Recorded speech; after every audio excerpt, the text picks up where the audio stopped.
তুমি কি বিশ্বাস করো এক পরীও প্রেমে পড়তে পারে?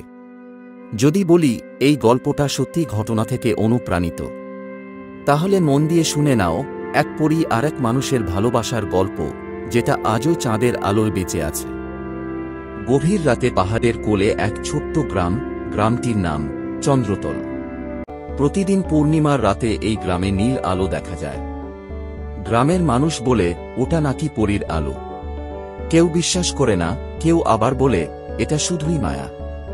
কিন্তু রায়ান নামের এক তরুণ বিশ্বাস করত, যদি আলো সত্যি হয় তাহলে সেই আলোরও একটা প্রাণ আছে।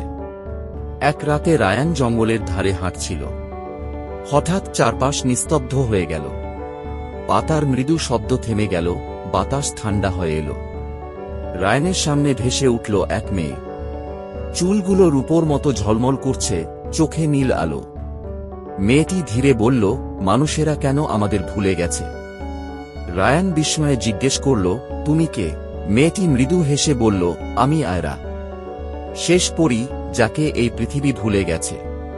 তারপর দিন কেটে গেল, তাদের দেখা থেকে জন্ম নীল বন্ধুত্ব, আর সেই বন্ধুত্ব একসময় প্রেমে পরিণত হল। রায়ান বুঝতে পারল আয়রাই তার জীবনের আলো।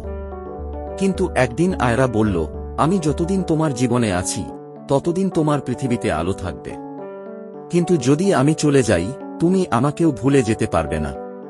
পরদিন ভোরে সূর্যের প্রথম আলো পড়তেই আয়রার শরীর ধীরে ধীরে মিলিয়ে গেল বাতাসে। রায়ান শুধু দেখল তার গলায় ঝুলছে এক নীল পাথর, যেটা আয়রা তাকে দিয়েছিল শেষ রাতে। আজও সেই নীল পাথরটা প্রতি পূর্ণিমার রাতে আলো ছড়ায়।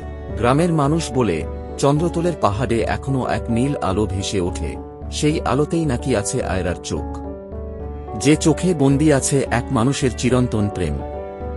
এই গল্পটা যদি তোমার মন ছুঁয়ে যায় তাহলে এখনই সাবস্ক্রাইব করো মাই গল্প জীবন চ্যানেলটি, কারণ পরের গল্পে তুমি শুনতে চলেছ এক এমন প্রেমের কাহিনী যা মৃত্যুর পরও শেষ হয়নি।